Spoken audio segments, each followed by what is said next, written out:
Hi friends, good afternoon and Assalamu alaikum. Firstly, I'll respond to the peace activists of subcontinent with the intention to clear their concepts regarding interstate relations. I'm through with their video response and I'm responding to them as well.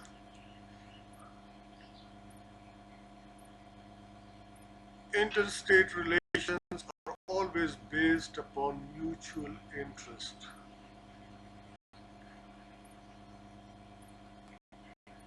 Normally, states are composed of territory, humans,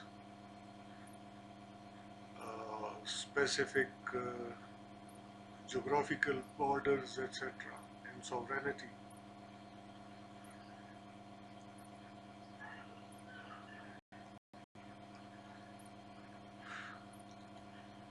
But generally,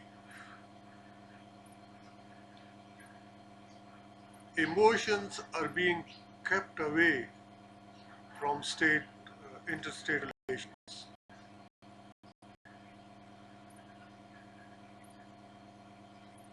So you always need a literate diplomatic code and obviously political leadership too to conduct uh, foreign relations. So what I am trying to say is that national interest of the states that guides us towards conduct of our foreign relations.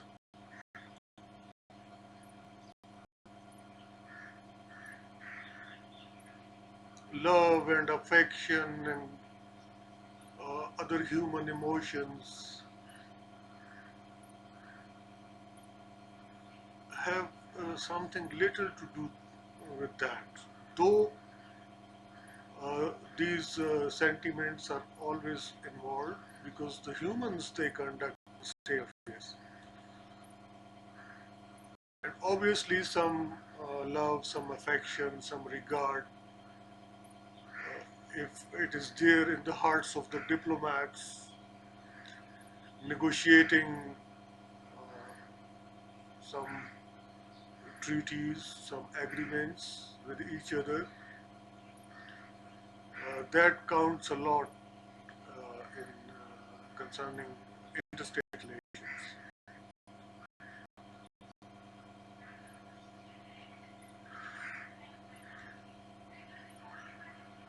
Well, those who say that from the last 70 years, uh, wars were the um, major feature of Pak-India relations, they are true in their assertion. Wars, full-fledged wars and limited wars, subversive activity, all that. Uh, if you peep into the history of Pak-India relations, we find all this blame game, propaganda. Though in 1971 it was being uh, agreed upon that India and Pakistan will not engage themselves in propaganda against each other. Same was the case with subversive activity too.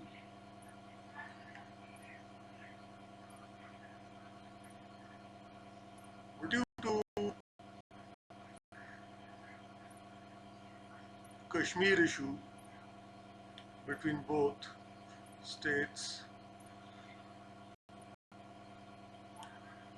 that mutually agreed uh, agreement was not observed fully,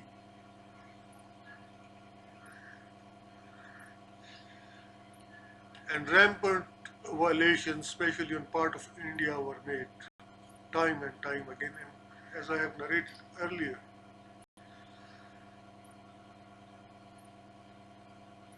that the philosophy which leads Indian society, Indian establishment, is of a very cruel nature, propounded by Chanakya hundreds of years ago. I by myself, I am through with his history and all that. And those who are interested in Chanakya's philosophy, they can also go through it on internet even. His quotes, his history is available, and by all means he was a very cruel man. From his sayings we can deduce that, from his doings we can deduce that. And interestingly, whatsoever was going on in Pakistan, especially in Swat, in tribal areas of Pakistan, these are the paraphrase, these are the suburban areas of Pakistan. These are the surrounding areas of our capital, Islamabad. That was Chanakya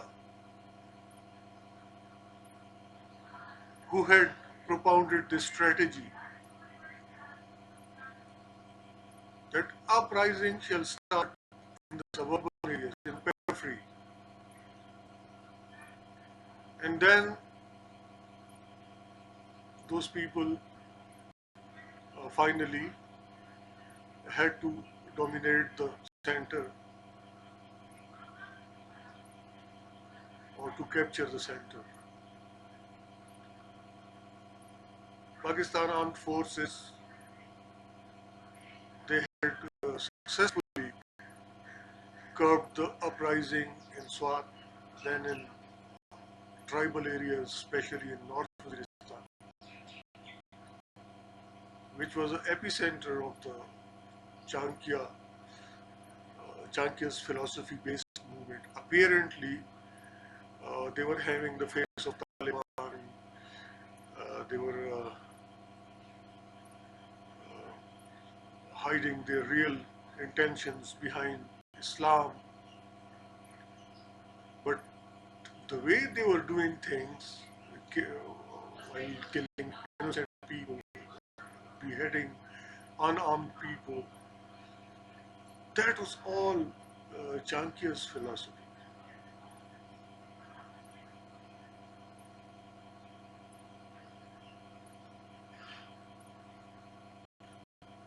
Finally, we are through with all this. Our Pakistan Armed Forces, they have succeeded to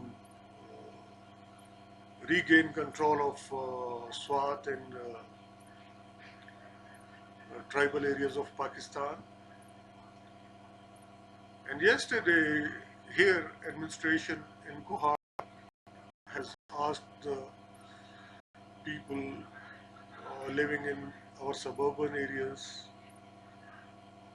to return their unlicensed weapons to the government.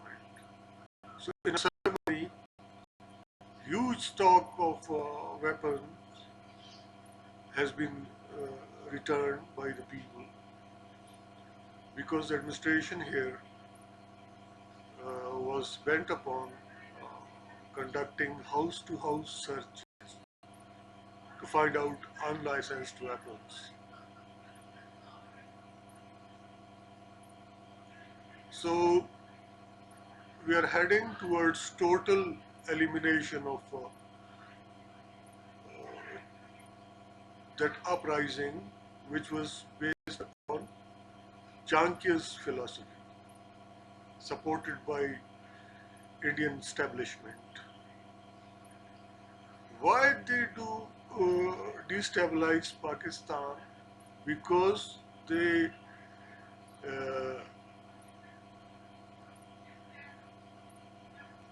want to break the will of the people here,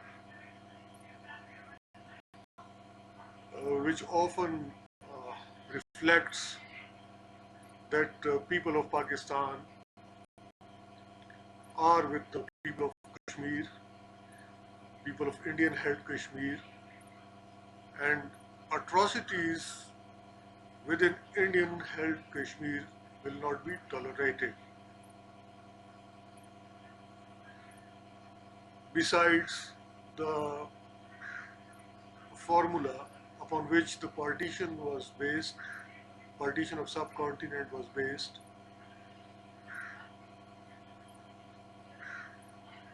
that also approves that Kashmir, being a Muslim majority area, shall be a part of Pakistan.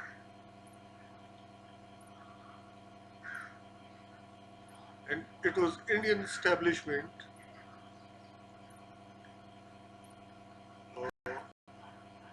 Prime Minister Jawaharlal Nehru, he had approached UN for the resolution of Kashmir issue. Kashmir is a disputed territory now, and it was in 1948, 47.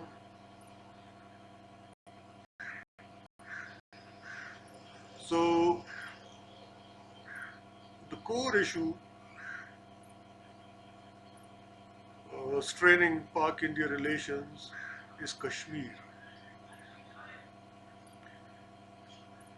And ironically, during the last 70 years, our diplomatic corps were unable, and political leaderships too, were unable to resolve this issue amicably.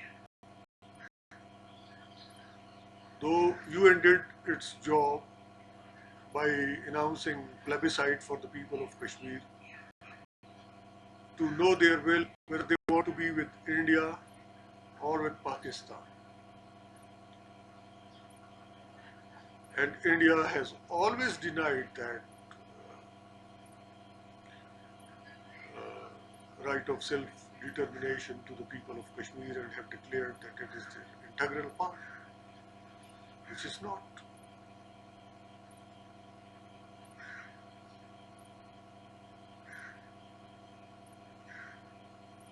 So 1 billion people of India and 1800 million of people of Pakistan, for the last 70 years, they are in trouble because of this issue, because of this unresolved issue. After 1965 war,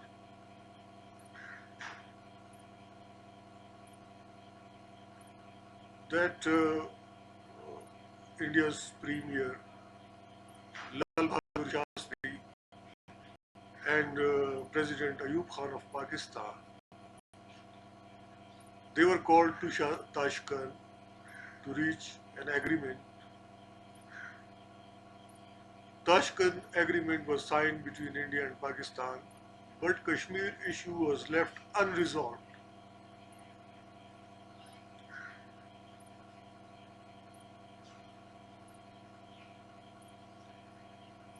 Now it depends upon the wisdom of existing ruling elite of India and Pakistan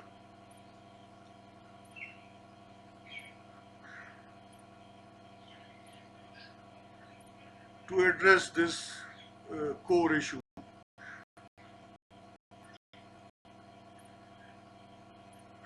which is pushing this subcontinent into economic backwardness. Each war, each subversive activity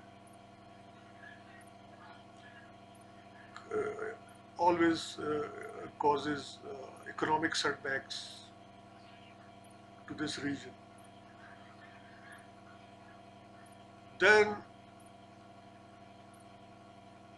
because of the nuclear status of India and Pakistan, that mutually assured destruction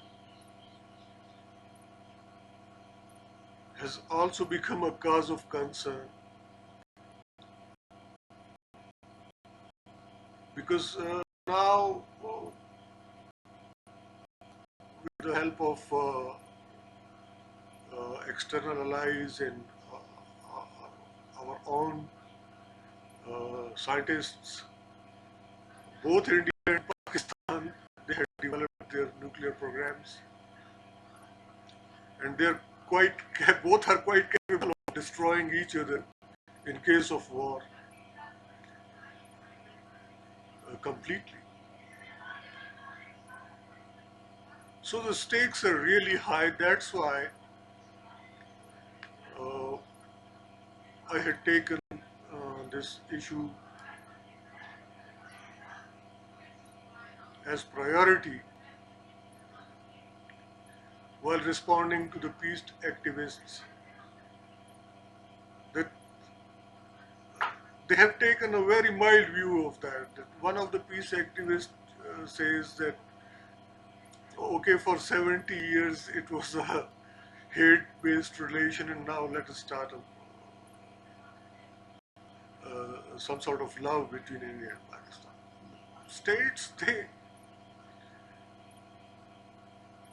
are not emotional beings. What we can do is, as journalists, as peace activists, to find out common grounds, to find out mutual interest involved of both nations,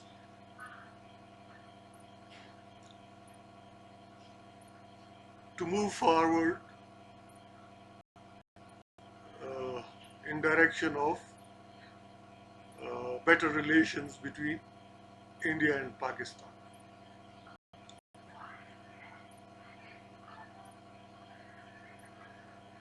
And we shall seriously look into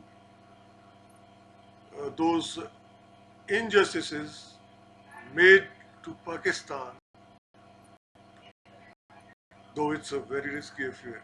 Uh, Mahatma Gandhi, the main leader of India, he had lost his life when he had stated that the share of Pakistan in the common assets shall be given. So, a Hindu extremist of RSS, he had shot him dead.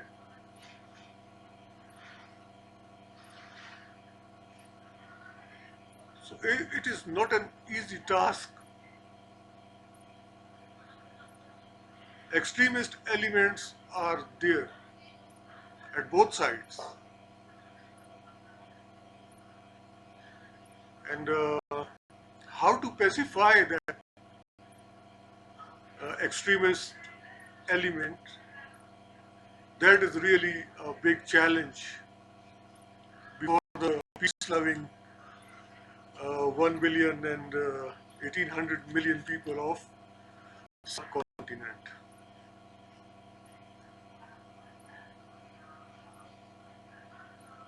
And as I have narrated earlier, that